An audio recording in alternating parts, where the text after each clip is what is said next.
Thanks everyone for sticking around all day. It has been a really fantastic day so far. So welcome to the third panel in today's symposium on gender, sexuality, and misinformation, which will be hosted by Dr. Marie Hermanova. So papers on this panel will explore a variety of questions related to feminized and post-feminist conspiracy theories and disinformation narratives that target queer and trans communities. As you might have gathered, each panel has a slightly different format. We like to keep it spicy here at CTAP. So time permitting, we're going to close this panel with a short presentation by the host, Dr. Hermanova, and then we will have a Q&A session that will open it up to questions. So please join me in welcoming our first presenter, Gabrielle Beacon, who is a PhD student in journalism and media at UT Austin.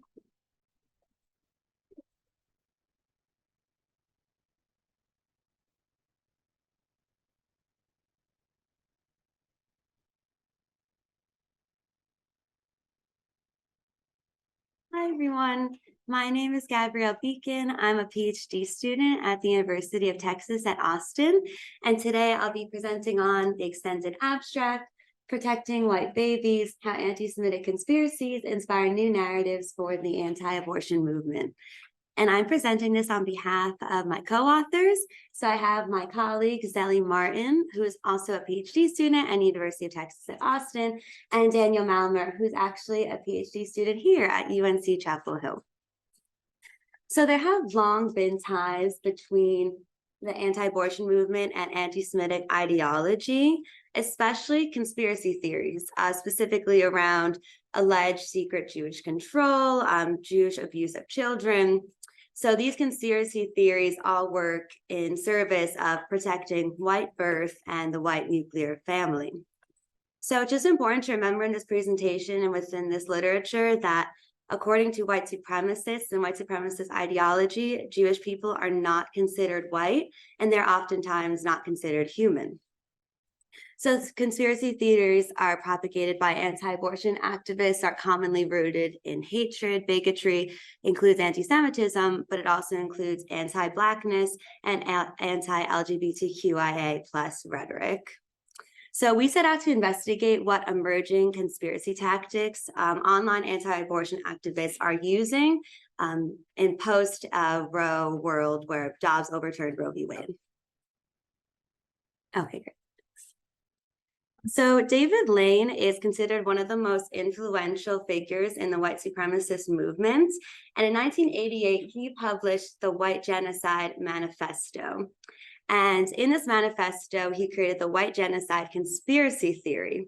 And this conspiracy theory purports that Jewish people are engaged in a vast global conspiracy to eliminate the white race. Also, in the White Genocide Manifesto, he also created what is called the 14 words, which is, we must secure the existence of our people and a future for white children. So these 14 words are still very relevant with white supremacist ideology today, and it's used as a unifying slogan for them. Also, it's important here to note that the crux of this ideology is future for white children. So children here and preserving white babies is really at the central core of this white supremacy ideology. Furthermore, Daniels did a content analysis of 369 white supremacist publications, and he identified 3 key discourses within these publications: whites, Blacks, and Jews, which we in the paper talk about as white family, anti-Blackness, and anti-Semitism. So it's important to keep in mind that according to white supremacists, Jewish people manipulate world affairs to the point where they're going to eliminate the white race. So through this lens, anything that tries to limit or threaten white babies is seen as being a part of a global Jewish conspiracy, and this includes abortion. So because abortion is seen as a Jewish plot to exterminate the white race, white supremacist anti-abortion is inherently anti-Semitic.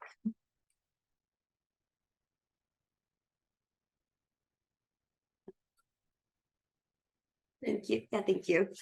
So keeping all this in mind and the historical ties between anti-Semitism, white supremacy, and the anti-abortion movement, we wanted to examine what are the current digital innovations of anti-Semitic thinking with regard to the anti-abortion movement. So within this study, we found two main anti-Semitic conspiracy-inspired innovations, this time targeting different groups. The idea that the LGBTQIA+ communities prey on children and replace white families. And second, the idea that abortion is a modern-day Black genocide. So the data informing this extended abstract is from a couple of different sources of data.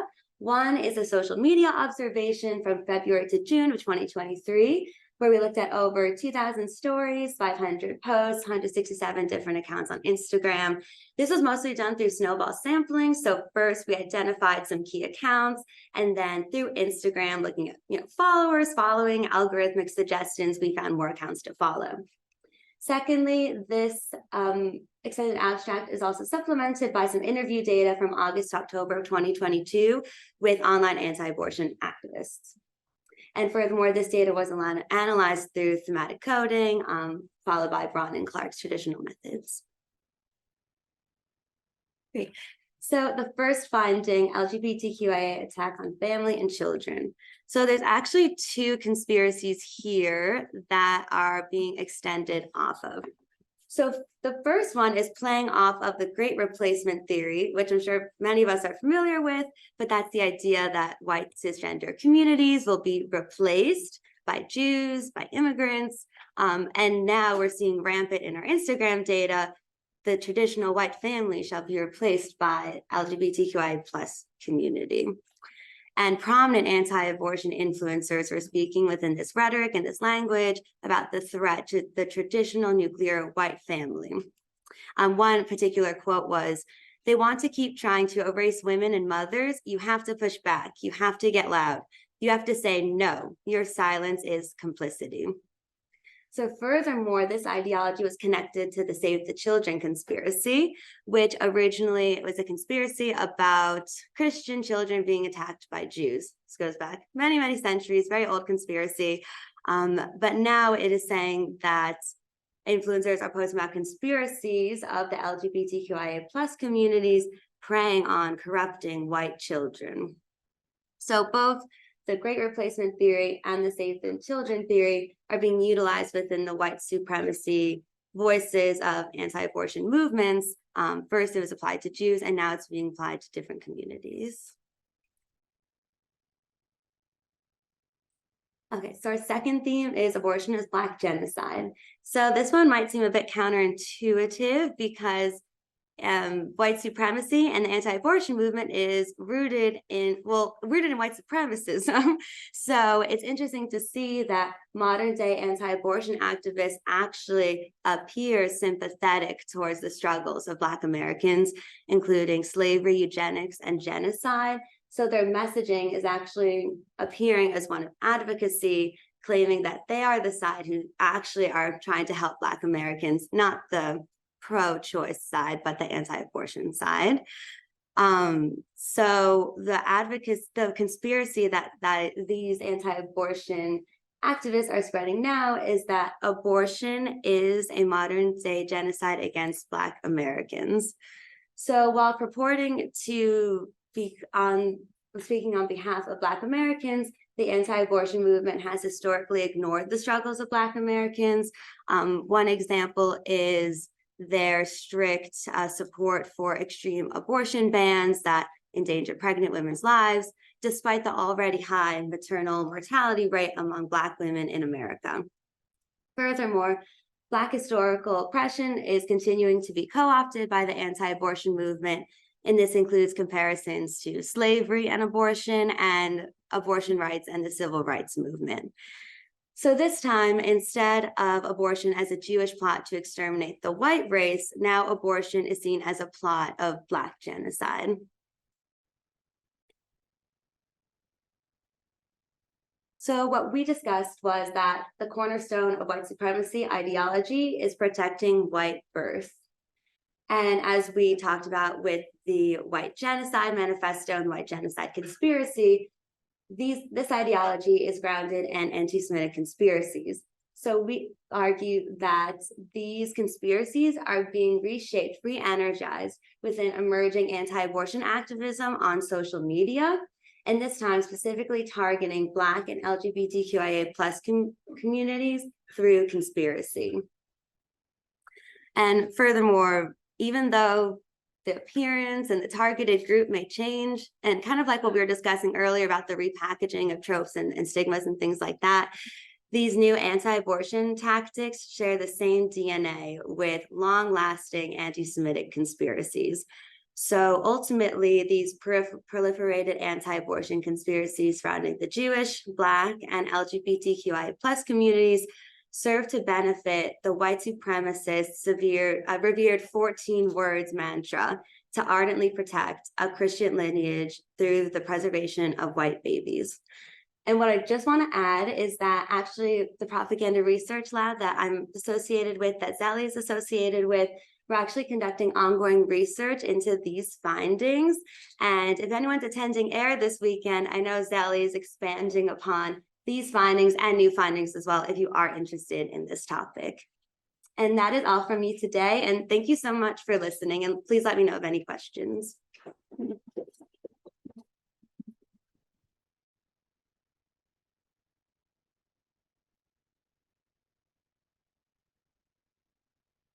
So our next presenter is Rachel Saunders, who is a PhD researcher at the University of Nottingham.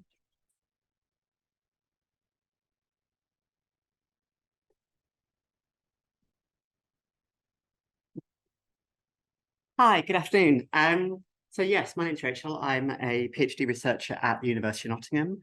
My PhD is actually looking at how trans rights are perceived by the media. I'm actually looking at how the mainstream media are looking at the perception of trans rights. So this is the opposite of that, looking at social media. And I'm using Matt Walsh and Erin Reed as exemplars of how social media platforms are being used. Now, for those unfamiliar with both of them, Matt Walsh is, shows up. Yes, he is a lovely chap who he's a Daily Wire host. He's a Catholic far-right commentator. He's very anti-trans, very anti-left-wing. He's actually an equal opportunities discriminator because he really, really does not care who he targets as long as he builds his own audience. And he has 2.5 million Twitter followers. On the opposite end of the spectrum, you have Erin Reed, who is absolutely wonderful. Like genuinely, she's one of the most charming people you're ever going to meet. And if this actually clicks on, there we go. Take a step back, there we go. She runs a blog called Erin in the Morning. She's one of the most prominent trans rights advocates in the US at the moment. She's very progressive, and she has about 199,000 Twitter followers. Now, the important thing to note here, and this is the theme that we're running through the presentation, is I'm not associating Twitter followers with power. I'm using it as an audience metric.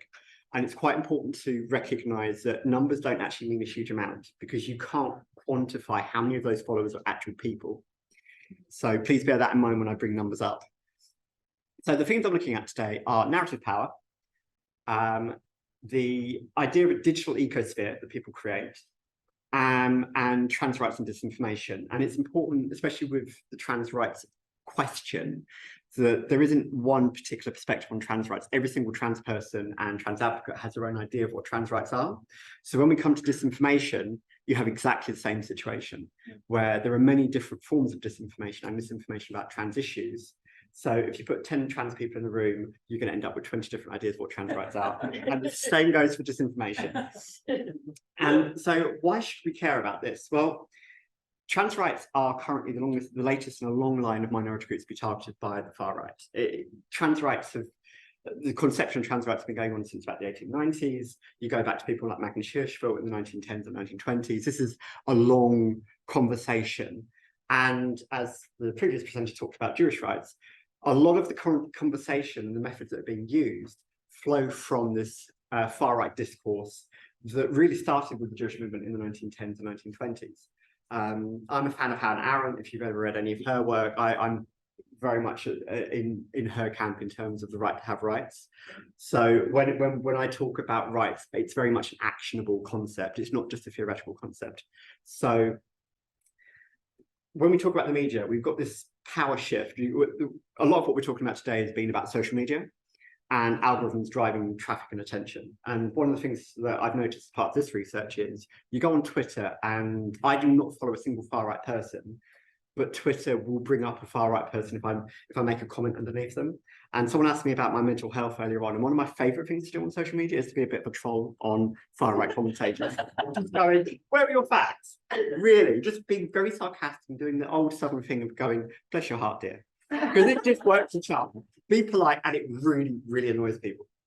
But exactly. So, as I said earlier, followers do not necessarily equal power, because the connections, likes, report, and the way people behave on social media isn't how we behave in real life. Everyone's created their own ecosystem, their own ecosphere. We've all got the different people we follow, and especially with the right-wing talking heads, they dominate because they make it about themselves. It's almost very much me, me, me. And this is, again, another thread that will follow throughout this presentation is the far right do not like to build consensus. They like to be top down, which actually then comes through into the mainstream media. Because one thing you notice when you've got media talking heads is often you might get 3 people on a panel, 2 right-wing and 1 centrist. The 2 right-wing people just talk over the centrist person. But what you don't see is a right-wing consensus. They're very much about, they try to dominate the space. And so, especially with the anti-trans angle, is like they might have things like bathroom bills, medication, etc. And they might talk about it, but they don't really understand. If you give them any evidence to the contrary, they will just ignore it. And more importantly, trans voices are shut out of the conversation. You will very, very rarely see a trans person talking about trans issues in the media without any other person around them. And normally it's a trans person versus 3 right-wing people. And this is a major problem with the mainstream media because it then overlaps into society at large.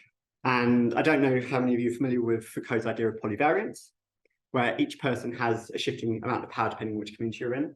Online, trans communities, often you'll see trans talking heads have a lot of power in their own ecosystem. So you'll see a lot of the big name trans people like Paris Lees in the UK. They're very impressive and they have a big following in the trans community, but put them in any other community and they lose that power immediately. And it's very important to be aware of that because, especially as a trans activist myself, you can't just walk into a space and go trans rights because people will look at you and go, okay, so what? You need to have an understanding of how people think, how people operate, what power you have inherently as a person, and what privilege you have when you're walking through those systems. So this is where disinformation activism, there's an interesting disconnect between the two, because I would say that anti-trans people are not activists. They're not trying to actually, agitate for something. What they're trying to do is use disinformation to entrench a system of thought. And they're entrenching an ideology. So as I said before, trans issues have been going on since probably about 1869, 1870, when the first public declaration of gay rights was made in Germany.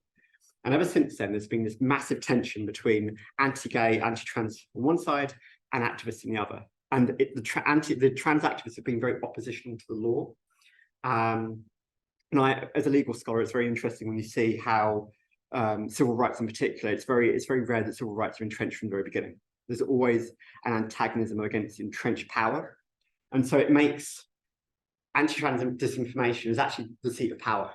They're arguing from a position of authority, they're arguing from a position of we're on the right, trans people are in the wrong, trans people are the ones trying to make the changes. And so when you come to trans activism, there's this push to uphold inherent communal trans rights versus the enshrined rights in the legal system. The enshrined rights might say one thing, but how trans people are treated underneath the surface is possibly completely different. So you might have a bathroom bill that says trans folk can't use women's bathroom. And actually, who's policing that? It's local communities. It's the people on the ground who are policing it. And if you've got a community who do not want to police it, there's no way that enshrined prohibition can be enforced. So what social media is doing is enforcing those enshrined laws. And so you'll see on social media where cis women are being stopped from entering a bathroom, and you saw it, and there's a couple of famous TikTok videos of cis women really upset by being barred from women's bathrooms. And it's an example of how social media is entrenching the enshrined power and enshrined legislation and actually withholding the power and the rights from people, cis or trans, at the bottom. As I said before, there's no trans activist who's been given an English-speaking platform. If you name any trans activist, you will see that they're very unlikely to appear on the news, given their own mainstream platform, given a newspaper column. Most of those platforms have been given to exclusionary feminists. And as such, trans activists have to create their own ecospheres. And they have to actually start at the very bottom, creating this grassroots activism, which in some respects actually has its own inherent power. And this is where you've got to talk about narrative power and how the far right is co-opting the socials, all the platforms, and looking and trying to get the numbers, when I would argue actually their power is actually very slippery and it potentially is very ephemeral. So when we look at Matt Walsh, he has by far one of the highest numbers of Twitter followers in terms of the far right. He's got a podcast on Twitter with the Daily Wire, which he does 3 or 4 times a week. I've spent many, many hours in his company, and he's a very slippery person, because on the one hand, I hate him. He is just really annoying. On the other hand, you'll find yourself nodding along, agreeing with him, and suddenly he'll say something and you go, really? Oh no, I hate you. So he's somebody who's so self-righteous. He really does not care what other people think. He goes out of his way to have a go at his own followers. And he actually has a segment once or twice a week where he will basically go, is Matt Walsh wrong? And he'll say, no, I'm right. And he was literally castigate even his own followers. And he got banned from YouTube about a year ago. And then about 2 weeks ago, he was let back on. And he has, again, a very big following on YouTube.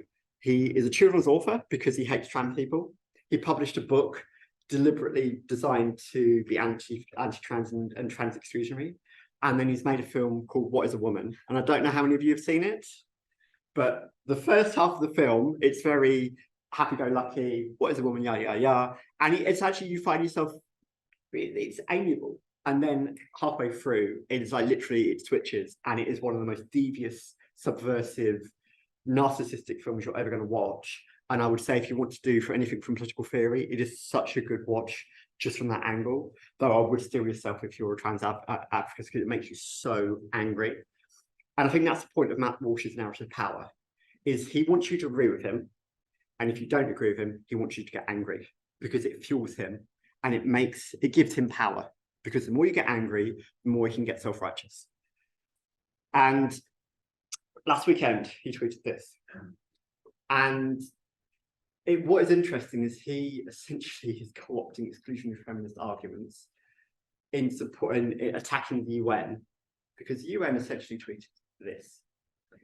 And the UN was being very much look at us, we're being really inclusive, being really positive, trans, lesbian, lesbians. Now, I agree with the statement. I think it's a great tweet. I retweeted this myself. And a lot of my trans advocate followers, people who I follow on Twitter, reposted the same. However,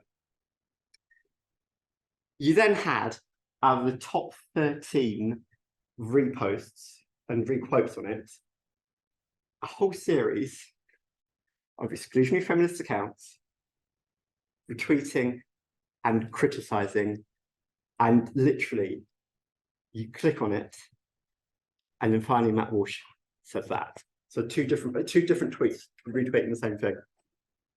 And this was just literally the morning of the Gaza attack. So the UN probably scheduled their tweet, and the Gaza attack happened same morning. So what's really interesting to note, I don't know how many of you follow anti-trans advocacy. You've got Maya Forstater, Julie Bindel, and Helen Joyce, and James Esses. Now in the UK, these lovely people are notorious because they are leading the vanguard against anti-trans issues. And in America, you have people like Candace Owens, Jordan B. Peterson, Ben Shapiro, Tucker Carlson, Lauren Boebert, et al., who are connected. So the ecosphere they're building is all this media power. So these are the people who are getting to write the mainstream articles, books, the Twitter following, they're having big Twitter followings. They're all being rejected by left-wing and centrist politics. All of them started out on the left or in the center, and they've migrated over to the right because the left and the centrists do not want anything to do with them. And they've created a victim industrial complex. There's nothing positive about what they say. They're always antagonistic, and they're always attacking people. And the further you dig into this, the more research you do onto them, the more you realise there's nothing positive about what they say. There's no issue where they're trying to lift up. Even though they call themselves women's rights activists, most of what they're doing is rhetoric. And they're using this anti-trans rhetoric as a platform, as a springboard for other issues, as was touched on in the previous presentation. So, what do I mean by digital ecosphere? What is the antithesis of that narrative power? This is what Erin closes most of her tweets with. She is a grassroots advocate who is essentially paid by the members of the community. She's not paid by a media platform. No mainstream platform is giving her money. And so she's having to work really hard to build her platform. She's created the ecosystem for herself. So she's on Twitter. She is reposted a lot on Reddit. Her Substack, she's got 42,000 followers. That's probably where she gets most of her money from, because people subscribe to it. She's got donations through Coffee. And then she uses Mastodon, TikTok, and Instagram to help build her platform. And it's noticeable, there's no book deal there. There's no film. She's not a filmmaker. No one's giving her the platform to speak. Yet, anyone who follows her work, especially Erin in the morning, will notice that people like Ari Drennan, Ellie Ehrlich, Florence Ashley, and Orion Rumler all work with her in that ecosphere to look at where trans rights are coming from. Now, anyone who's familiar with trans activism probably heard of these lovely people. And they're all really, really lovely, but each of them are quite spiky. And if you follow them on Twitter, they pull no punches. I tend to be a little bit more circumspect when I tend to be more polite. But each of these are, apart from Orion, because he is quite a polite person, all the other three are very, very spiky, and they will not pull their punches. And one thing that has been more noticeable over the last 2 or 3 years is trans activism have gone from being very polite, very, very nice, very pally, to being very, very spiky. And Matt has attacked each of these in turn in his podcast. And part of the reason why I picked Erin as the exemplar is about 3 months ago, when I actually submitted my abstract for this, the week before I submitted the abstract for him, he was actually, the two of them were dueling on Twitter and on his podcast. And so there is a big connection between the ecosphere that the trans inclusionary feminists are building and what the exclusionary feminists have got. But because of the power the exclusionary feminists have, all of the trans activists have to be a bit spikier and a bit punchier. But at the same time, when this happens, there's usually a huge backlash from the right that's following on from that. So when we're looking at grassroots, there is little to no mainstream coverage, or if there is, it's always very negative. And it means that it becomes very political. Now, any black activists from the 1950s and 60s will probably recognize exactly the same sort of techniques that are being used. The rights networks, the LGBTQ plus rights networks, are not just limited to the US. There's a global movement, and it's very different from the far right. The far right tends to be very local, very specific to the country it's involved in. There's very little cross-pollination, and if it is, it tends to be at the meta level, whereas with LGBT plus networks, they tend to be a lot more connected transnationally. And that's the joy of social media. It can be a poison pill, but it can also be very uplifting. And trans activists are using these platforms to spread the word. Now, I'm here because I found out about this conference through social media. I think we all are. That when we talk about rights and when we talk about the spread of rights, it's not just about what the headlines say, it's also about how we talk to each other. And when I was talking about power, I would argue that the smaller set of dedicated followers is more powerful and better able to enforce and reinforce rights than having a more diffuse set of followers who might just be there for the giggles, basically. I would argue most of the far right ones are in it for the longs, for the trolling, whereas actually most of the trans rights activists are actively fighting against disinformation and have more skin in the game. So they might have a smaller following, but they're more dedicated and they're more willing to pull up their sleeves and actually get into the trenches with you. So in terms of the narrative power, I would say that trans issues, especially in 2023, are being shaped by two factors. One is the entrenched mainstream power of people like Matt Walsh and the far right ideologues, because they're the people in the headlines and people can see them quite easily. And on the bottom of that, you've got people like Erin Reed, who are doing amazing work underneath the surface and actually fighting back with tools that aren't necessarily obvious, And especially if you're doing research into trans rights, it's very easy to fall into the trap of going, okay, let's see who's got the most power here. But actually underneath the surface, there's so much more going on. Thank you.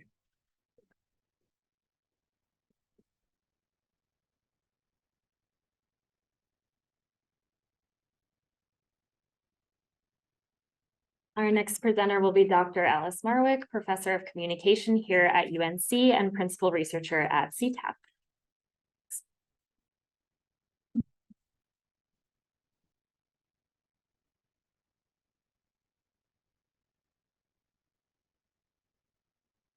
Hi, everybody. I'm Alice Marwick. I'm delighted to present brand new work. This is a paper I wrote with 7 of my students from my critical disinformation studies seminar last semester, and Belle, Evan, Jacob, and Sarah are all here today. So thanks y'all for coming. Many of you have probably heard of Drag Queen Story Hour, which is library programming where people dressed in drag read books to children. They're usually books about tolerance and diversity. And since 2017, this has become a major cultural flashpoint in the United States, culminating in protests like the one pictured above from 2019. Protesters are holding signs like Drag Queen Story Hour is child abuse and protect children. The bottom picture is from 1977. It depicts Anita Bryant, an evangelical Christian activist whose Save Our Children campaign protested a Miami ordinance banning discrimination against homosexuals in housing and employment. And you can see that the sign behind her says, "Save children from homosexuals." The rhetoric in these two campaigns are virtually identical, and that's what I want to explore today. I want to do a brief note on terminology. Homosexuality I use that word a lot in this presentation simply because I'm looking at a lot of historical campaigns that mostly use that word. I would obviously use the term LGBTQ in sort of current parlance. Most of the historical panics focused mostly on gay men. The current panics mostly focus on gender diverse, trans, and genderqueer individuals. Okay. In the autumn 2022 issue of the City Journal, conservative activist Christopher Rufo, the man who is also behind the panic over critical race theory, published an unusual article about Drag Queen Story Hour. It's unusual because it explained the basic tenets of queer theory to a conservative audience, including the works of Gail Rubin, Pat Khalifa, Judith Butler, and Michelle Foucault. He argued that the project of queer theory is to upend the sexual hierarchy, ultimately culminating in the legalization of pedophilia. And his article characterized Drag Queen Story Hour as a strategically watered down version of queer theory aimed at indoctrinating children into sexual contact with adults. So here's a quote from the article. The drag queen might appear as a comic figure, but he carries an utterly serious message: the deconstruction of sex, the reconstruction of child sexuality, and the subversion of middle-class family life. And thus, parents and citizens must resist it. And our research shows that Rufo was amplifying conservative narratives of Drag Queen Story Hour as a form of child grooming that had been circulating in conservative blogs and hyperpartisan news outlets starting in 2017. And his activism led directly to 14 states introducing legislation to ban drag performances in public or anywhere where someone under 18 might see them. And virtually all of these bills either failed to pass or have since been struck down. But there is a wave of anti-LGBTQ laws targeting trans youth, gender diversity, gender-affirming care, LGBTQ books in school libraries that build on the same rhetoric that Rufo uses here. So how did this happen? And in this paper, we argue that the concerns around LGBTQ grooming and Drag Queen Story Hour specifically are a moral panic, and that moral panic is justified through disinformation. So what do I mean when I say disinformation? So we use the Freelon-Wells definition, which you've probably heard a couple times today already, of false or misleading information that's strategically spread for political or ideological goals to create harm or for profit. And this means that successful disinformation campaigns build on long-standing historical and cultural narratives, tropes and stereotypes that play on ideas of identity, partisanship, and inequality. So for example, Rufo's other panic, the one around critical race theory, as something dangerous and divisive that hurts white children, is simply the latest instantiation of white supremacist campaigns to control education, which have existed at least since the KKK marshaled this exact same rhetoric in the 1920s, if not before. Moreover, identity plays a key role. in the creation, uptake, and spread of disinformation narratives.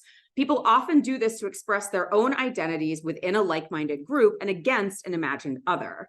And this helps us understand when dominant groups are generating knowledge about marginalized groups to reinforce inequality, we can frame this as disinformation. And when I say knowledge, I'm using this in this sort of science and technology studies sense as something that people take to be truthful, not necessarily something that is true.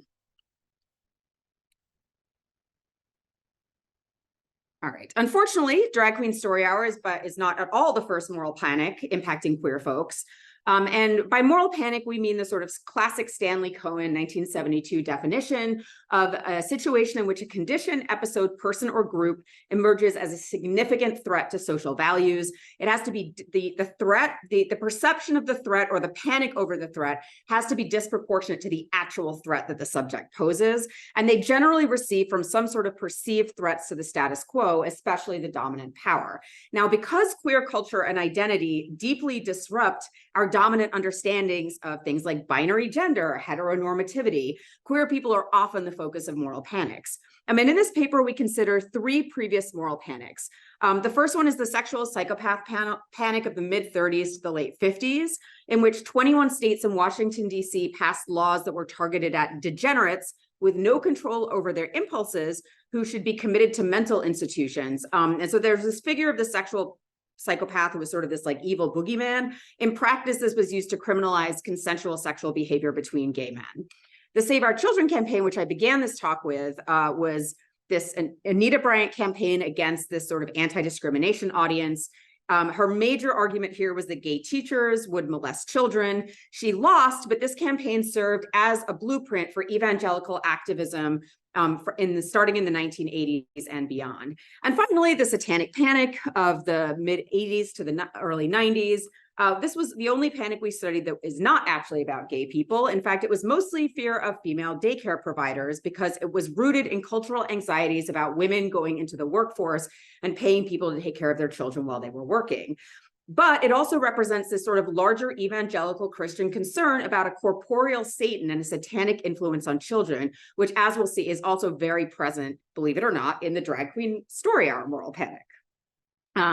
So in an attempt to identify anti-LGBTQ disinformative narratives using a critical disinformation studies approach, we ask, what anti-gay themes and tropes were furthered in these previous moral panics? What anti-gay themes and tropes are furthered in press coverage and social media posts about Drag Queen Story Hour? And finally, how do these anti-gay themes and tropes differ between previous moral panics and the Drag Queen Story Hour moral panic? So to do this, we conducted critical discourse analysis on 2 corpora. For the historical panics, we mostly relied on secondary sources because these panics have been very well studied by sociologists and historians. The 1977 Save Our Children had a little bit less information. So we also pulled all the records from the Miami Herald. We watched some speeches of Anita Bryant on YouTube, and we got some information from the James M. Foster papers at Cornell.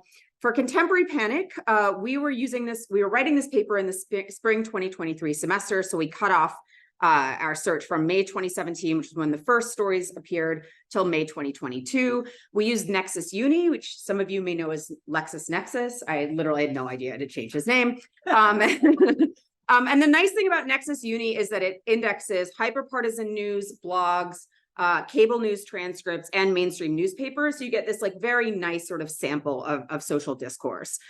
We also looked at Telegram and Parler groups for the Proud Boys, since they've emerged as a primary antagonist in this sort of argument. And finally, we read all of Christopher Rufo's articles and tweets about queer life.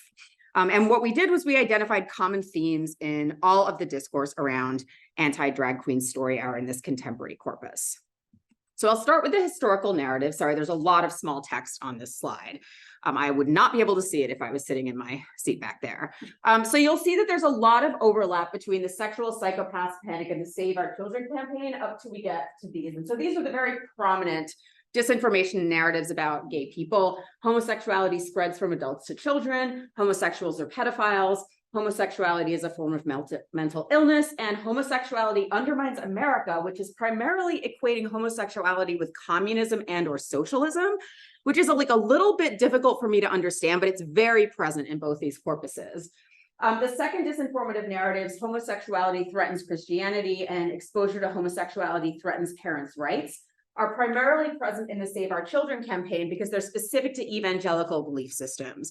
The sexual psychopath panic is kind of predates the popularity of American evangelicalism, so you don't see that there.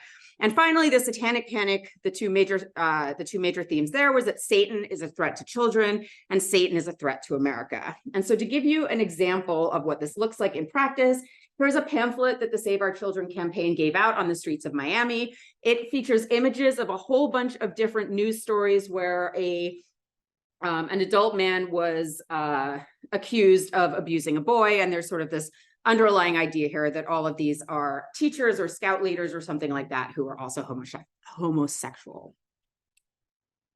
So contemporary narratives. The first one, drag queen story hour, is grooming, or LGBTQ people are groomers. This is sort of probably the best known narrative that everybody may have heard of. The second one is drag queen story hour causes gender confusion. And this is based on a debunked scientific paper published in 2018 that said that gender dysphoria is a social contagion. So if you are a kid and a bunch of your friends are genderqueer or non-binary or trans, you are likely to catch gender dysphoria from them and become trans yourself. Needless to say, this is not true.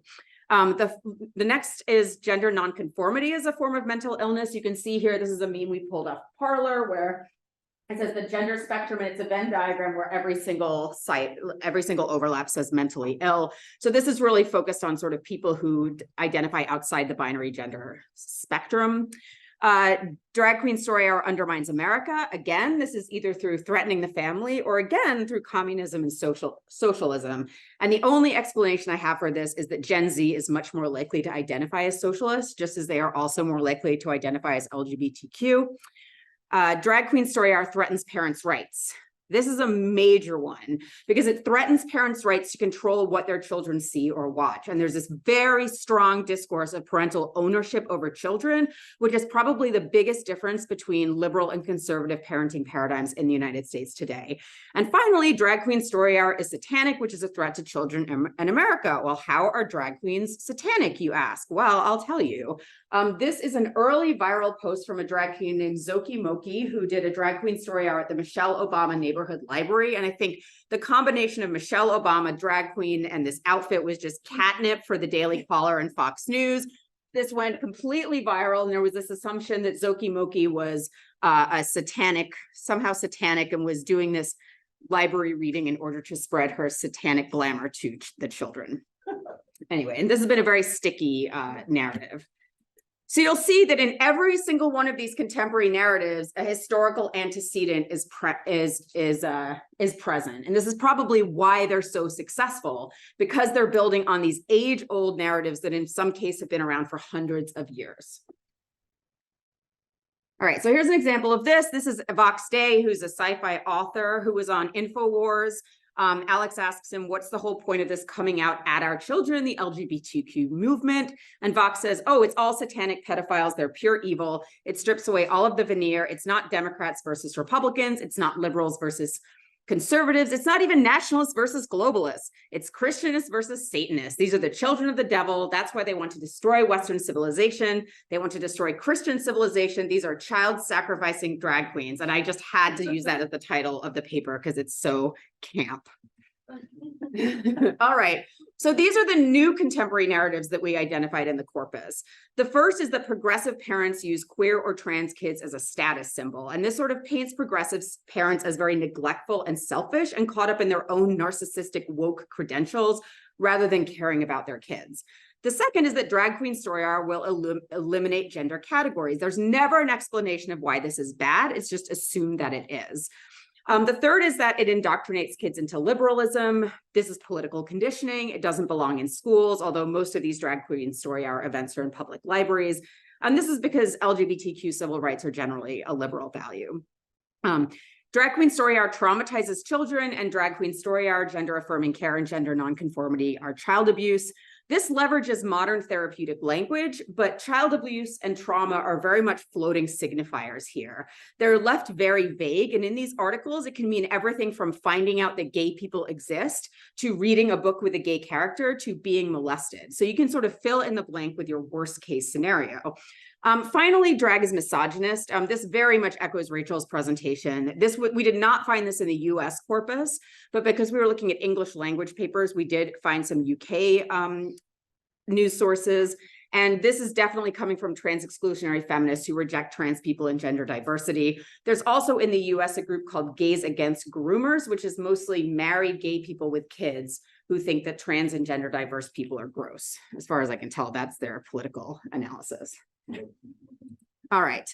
So clearly this moral panic draws on disinformation narratives that are successful precisely because they resonate with these age-old myths about LGBTQ people.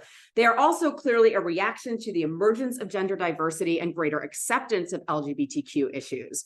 By reframing drag as sexualization, it allows an activation of many previous narratives that unfortunately are well known precisely because they resonate historically.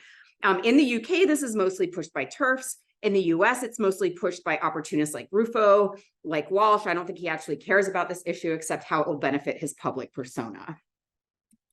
While most of the anti-drag bills failed, there's still a ton of anti-trans legislation working its way through the US courts and the US state legislatures. Some of these would make gender-affirming care a felony. They would require schools to tell parents if their children were using pronouns or names other than those assigned at birth. Again, this is all about the ownership of children by their parents. By scapegoating trans people and framing them as a folk devil and a threat to America, the family, gender-affirming care, etc., as child abuse, this justifies hateful discrimination and even violence. And so I call all of us to call this out as disinformation. And I especially am looking at, even though they're not here, giant corporations who put up giant pride displays every year who are suddenly conspicuously absent from this discussion. This shows the real material cost of disinformation on some of the most marginalized people in our society. Buy my book. It has nothing to do with this, but I would like you to. Thank you.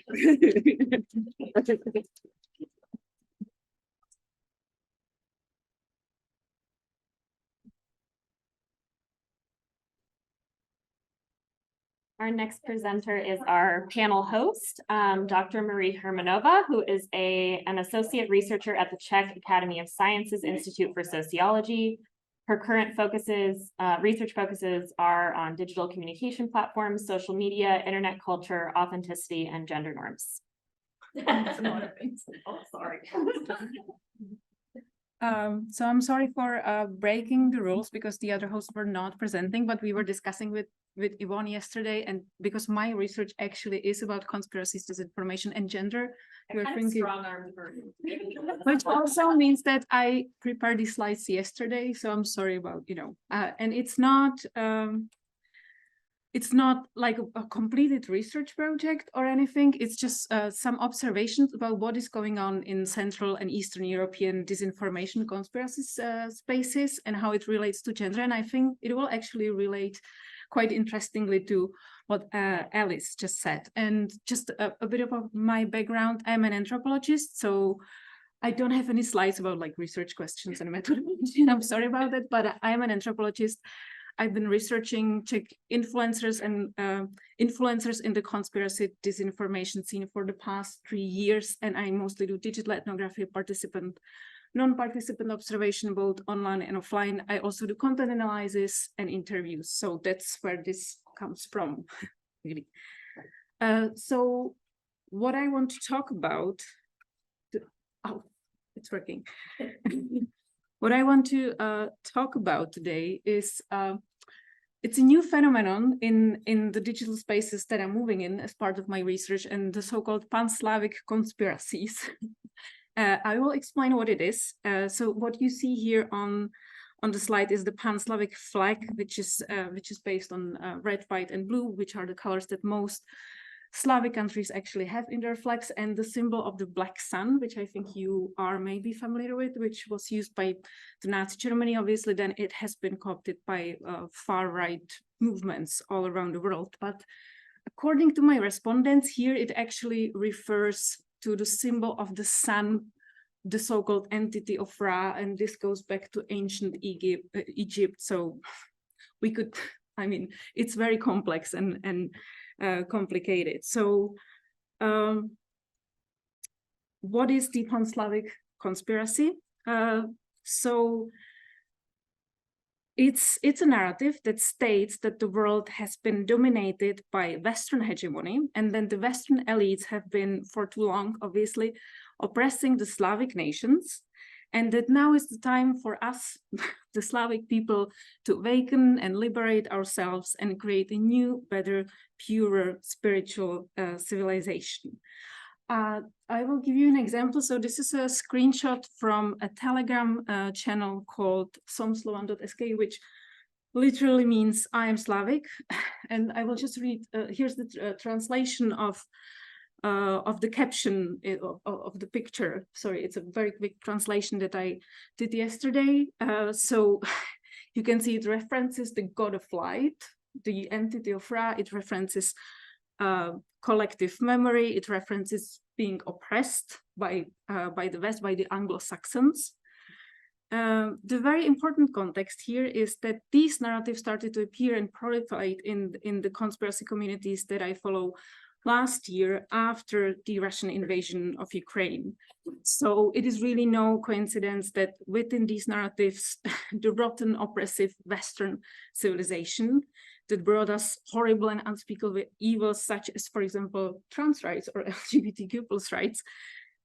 So it's positioned in a sort of in opposition to mostly Russia and the so-called metaphor of Mother Russia. So what I think is really interesting that you mentioned that LGBTQ+ rights were equal with communist and socialist, but we actually think it's coming from you.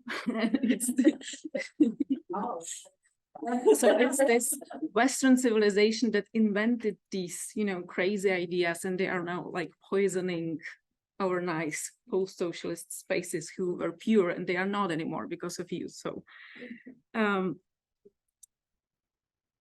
also wanted to, this is a bit of a detour, but and really the level of context collapse that is happening here is sort of mind-blowing, but it's also really interesting in the context of what we've heard today, that the people who engage with these narratives also quite often make references to QAnon, and a lot of this context you would find on Czech and Slovak QAnon Telegram channels, for example.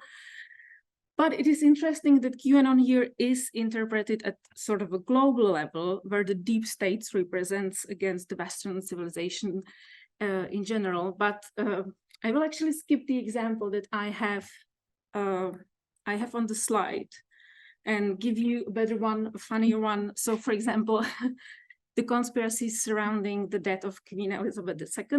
That's a good example, because after the Queen's death, the Czech Telegram channels quickly began to announce that this basically means the end of the Anglo-Saxon domination of humanity, and that it would give way to supremacy of the Slavs, basically.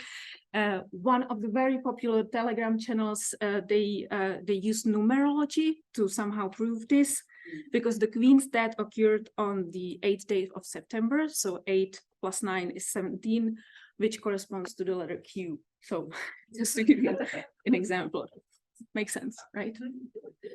So, but what I want to focus here, because my primary research focus is how the notion of gender is interpreted in these spaces, and I mostly do research about among female influencers in these digital spaces, and what is connected to this notion of pan-Slavic conspiracies, and what started appearing in these spaces connected to this notion, is the notion of sisterhood, which for me is really interesting. And again, these are some, I will give you examples also, but these are some sort of preliminary, very preliminary analysis and observation of what it means to be a sister within this pan-Slavic entity, whatever it is. So the first interesting point, that the notion of sisterhood is built on a shared past. So there are always references to the sort of like mythical Slavic kingdom, which I don't think it ever existed. Well, Czech Republic was definitely never part of any Slavic speaking empire or entity. But right now, this Slavic kingdom is constructed as some sort of idealist utopia where we will live as our Slavic, of course, ancestors did, and specifically according to some sort of natural order, where women are mothers and men are protectors. And again, it's really, there are many examples how this is weaponized within disinformation narratives, again, about Ukraine, and as a sort of legitimization by, for example, Russian men have to go to war. So the sisterhood, these are the women who stay at home and they are building a home. And it's also interesting that it's strongly influenced and sometimes very similar to the trade wife aesthetics that we know from the US alt-right movement. But it again references the Slavic ancestors who here represent the tradition. And here the notion of Mother Russia, it's never the father, it's always Mother Russia is very present, which is interesting for me because it translates in Czech as Matička Rus, which is again, even for my generation, is like very, very strongly associated with Soviet propaganda in the second half of the 20th century. And so what it means if you are a sister living within this Slavic kingdom, so it means that you live in harmony with nature, in spiritual harmony, again, according to the tradition of our ancestors.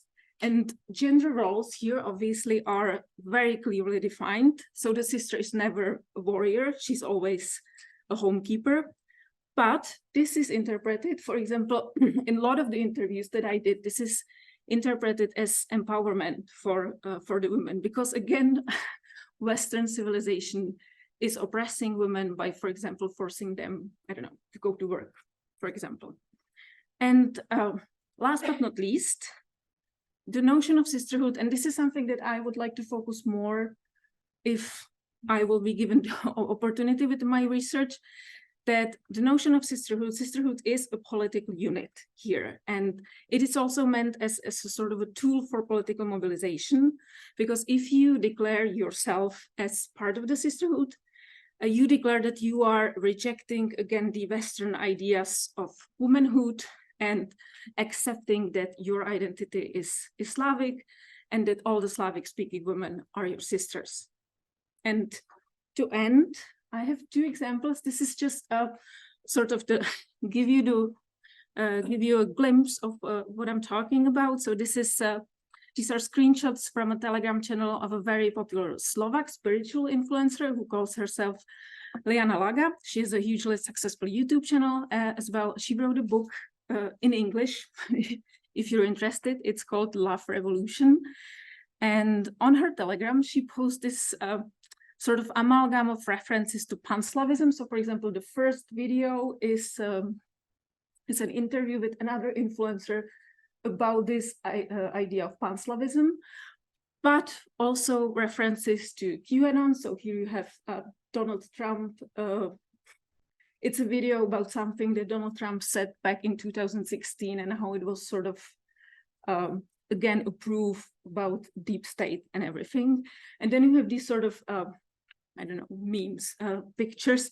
I will just translate the colorful one. What it says in Slovak that women are created to serve as a portal between the spiritual realm and the physical realm, and they are the only power strong enough to navigate souls who have not yet been born into this world. So this is what you can see, really an example, a representative example of what I'm talking about. And I have a last one.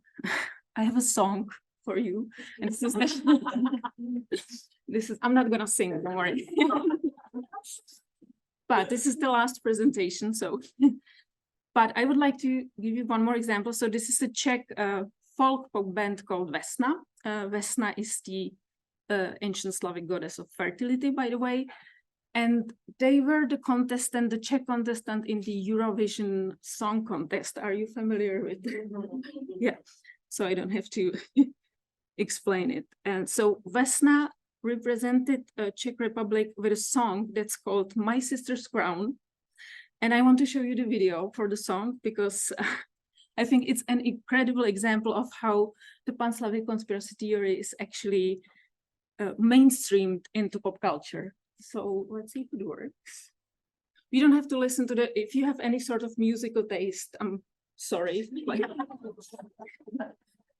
But can we hear it? There was love and sisterhood It's amazing. until one day shadows crept in and everything was forgotten.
They don't know how to.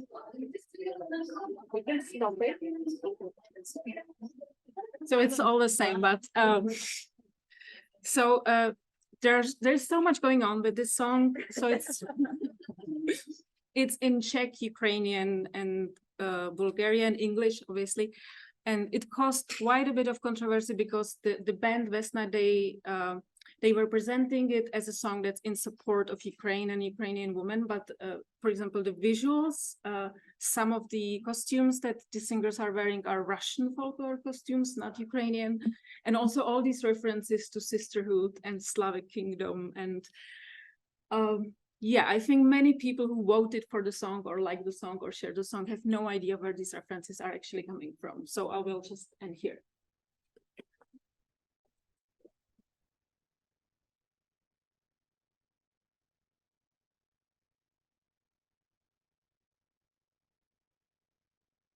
Okay, so we have a few minutes for questions. I'm going to open it up to the floor. What an amazing thing to end on.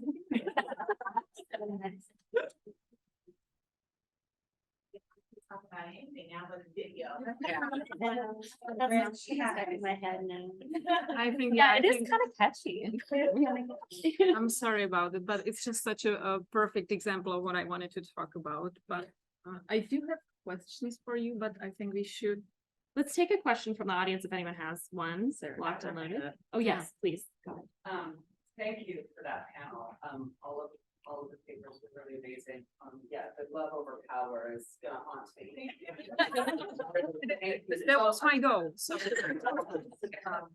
But I was just wondering if maybe, you could talk to each other about the incredibly clear, it seems to me, common thread throughout all of the papers from all very, very different areas and the way in which networked, sort of a networked misogynistic tradwife is something that is about sisterhood and about anti-abortion and about trans exclusive feminists and about drag story hour. I mean, it seems to me that, and what's so generative about this panel is that they all, I wouldn't have thought that just by looking at the titles of your papers.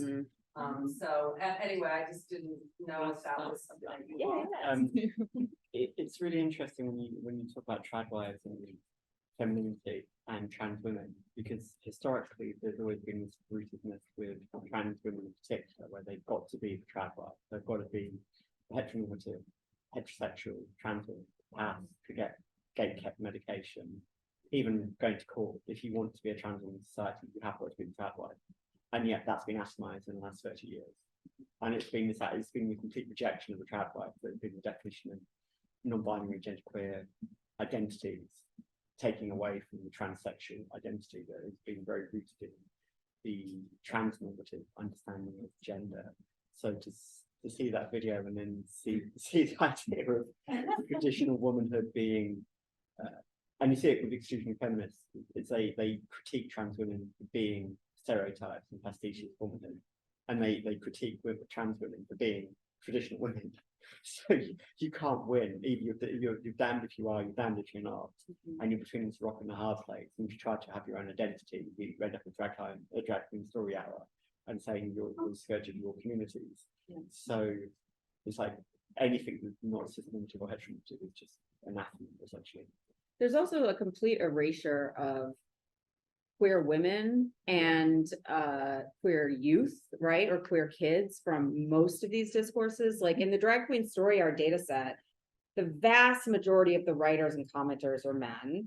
There's in all the historical panics, lesbians are basically ignored or not even acknowledged. It's always this like figure of the gay male specter, right, who's like this, and the drag queen is sort of the funhouse mirror version of the gay man who somehow is grotesque, right? And so therefore even more frightening.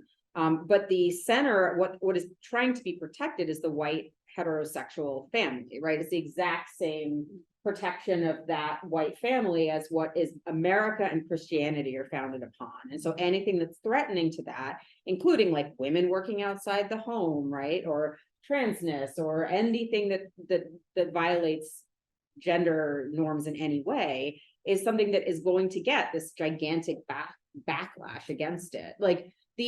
But of course, the rhetoric in some of this community is like, we're fine with like married gay white people. We just don't, just don't get all weird on us with this other stuff. But that's not true at all, right? Like, it's just, if trans people are the current front line, like what this paper shows is that all this rhetoric works together to target anyone who falls out of line. And like Rachel said, like this stuff ends up targeting any person who doesn't fit within normative gender boundaries, regardless if they're cis or trans. Yeah. You wanna... Oh, yeah, sure. Kind of just going off of that.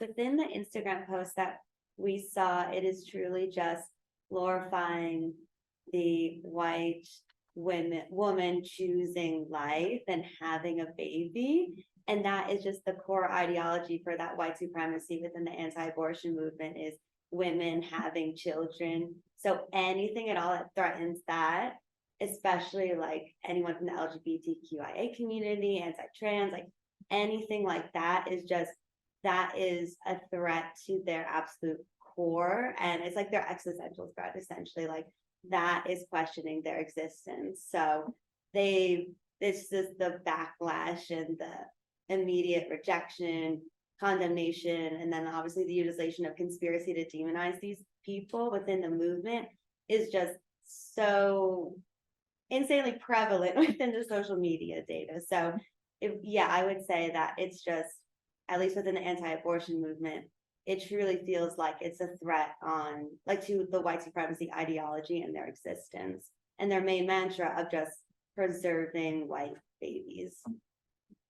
I think it's also interesting though that like historically women in like far right movements have been mostly invisible, obviously, and what's new, like what is happening now with social media and the trad wife movement and the sisterhood I hope it doesn't become a movement, but maybe it will. So it's a sort of an expression of a female identity within these spaces. And what is also interesting for me, for example, within the context of my research, that in the female communities within these conspiracy disinformation spaces, like the discourse is really impacted and influenced heavily by like US-based influencers, by again the threat-by movement, whereas the like more male-dominated, for example, the Telegram channels that are more male-dominated would rely more heavily on like Russian propaganda sources, for example. So I don't know what it means. I just think it's interesting that there is also this division. Yeah, I was just thinking that in the US, most of what's being pushed in terms of like book bans of LGBTQ characters is mostly being pushed by white women, right? And white parents who are able to do activist work under the guise of their protected status as mothers, right? And that's something that we've seen with white women for a very long time, whether it's trying to maintain segregation or fight against Black civil rights or anything else, right? So like a woman can speak up if she's adhering to like this very narrow set of things that she's an authority on, and maternal experience is seen to trump any other type of experience, right? Yeah. I would say in the UK, it's almost the opposite, because a lot of the exclusionary feminists, there's two factors. One, they're speaking from a position of feminist authority, like Julie Bindel in particular. But then you also have a victim industrial complex, which is something I touched on in my talk. It was they come from a position of trauma. And you've currently got people like Sharon Davis, who were an excellent big swimmer, who in the 1980s, she was bested for a gold medal by an East German swimmer who was found to protect testosterone. Now, her anti-trans rhetoric is founded in her own personal trauma. J.K. Rowling, she will not be named. Yes, JKR, again, roots herself in trauma. Like, she came out as anti-trans in an article where she rooted her anti-transness in personal trauma. And there's this thread that right-wing activists use personal experience, personal trauma to justify their actions, especially women, whereas they don't allow there's no empathy for the other. And I think this is, again, one of the biggest differences between the left and the right. Is progressives are very much empathetic. They understand that you come for one, you come for all. Whereas on the right, you go after one and then you go after all. And so it's the other way around. It's like you want to blame somebody for your problems. There's one target, there's two targets, there's three targets, 1,000 targets. And it's never you, it's always the other person. There's no personal responsibility. So when it comes to motherhood, when it comes to parent raising, someone touched about Karens earlier on in one of their talk. You know, it's interesting that on social media, Karen is a meme. She's not personified as an individual. She's personified as a meme of white womanhood. And then the backlash against that is going, well, you're saying all of these Black women are complaining about racism. All of these white women are complaining about racism because they're showing the Karen meme as being racist.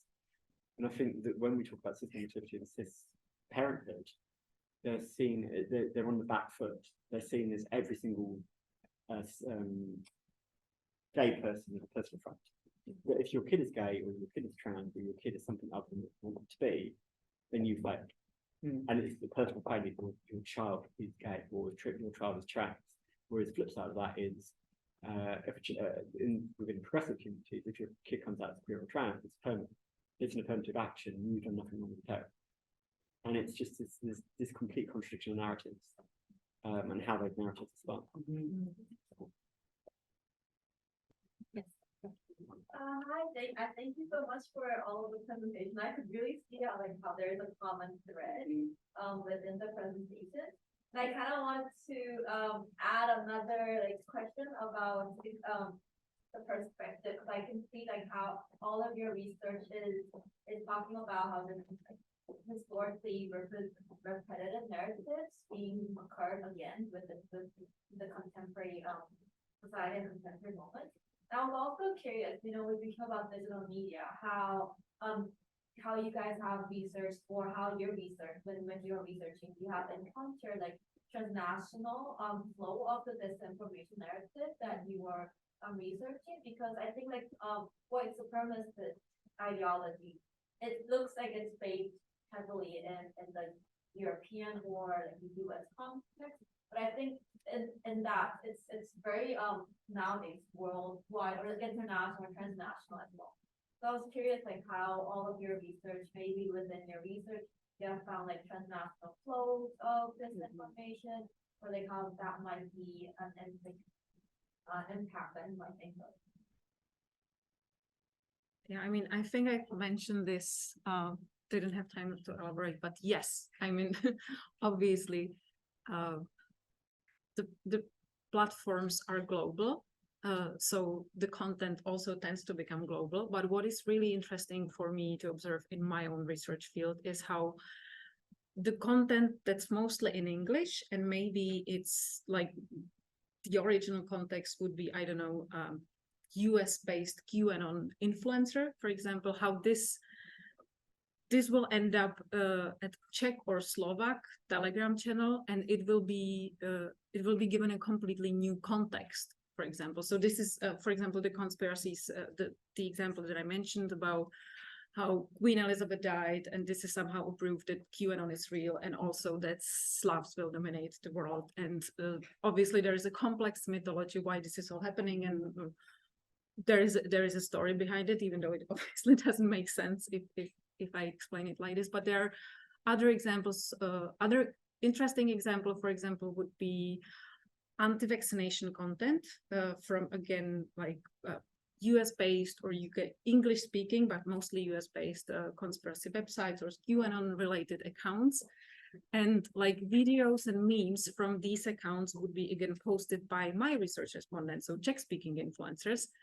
And they would say, so look, the fact that we all need to be vaccinated, this is actually a return to the authoritarian past of the Czech Republic, to the communist past, even though it's a meme that was posted originally in English, like US-based account. So yes, and again, for me, it's really interesting how specifically in the Central Eastern European space, you have a sort of clash between Russian propaganda and US outright propaganda, and how my research respondents are being really creative into sort of, you know, using all these sources and telling a story. So go ahead.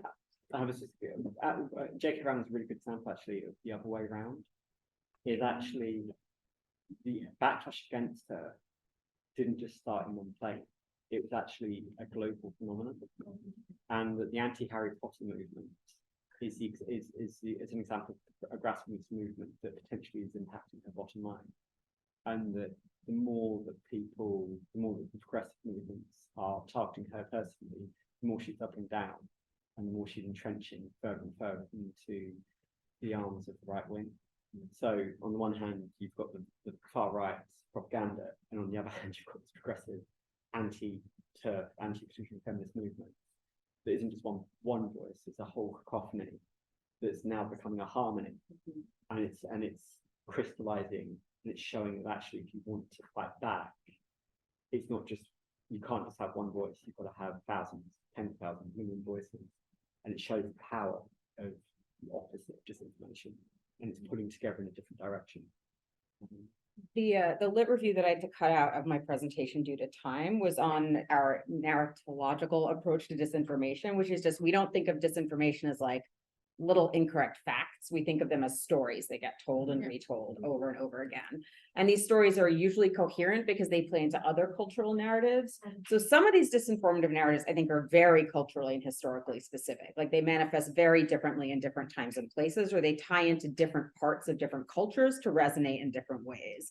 But then some of them are like, unfortunately, homophobia is like fairly constant in much of the world, right? So you'll see those same narratives being repeating, but they might tie into like, oh, like, you know, oh, this is a Western decadent Western capitalism, right? Like infecting the purity of Slavic culture or something like that. So they manifest differently, because generally when stories resonate with people, it's because they tell them something about themselves and the world that they live in, right? So that's very specific to where you are. And I also, our data set was all in English because everyone in our research team spoke English. So we didn't track any of the drag queen story or discourse outside the US, the UK, Canada, and Australia, although it does take place in other countries as well. But I don't know if they face the kind of backlash there that they did in the US. They did. They did, yeah. Shocking, yeah. I have a question. I think we're out of time, Okay. unfortunately. I'm so sorry. But thank you all so much for wonderful, wonderful papers and a really great, quick conversation. Oh, that was good. Yeah, it was. Really upsetting topics, but. Yeah.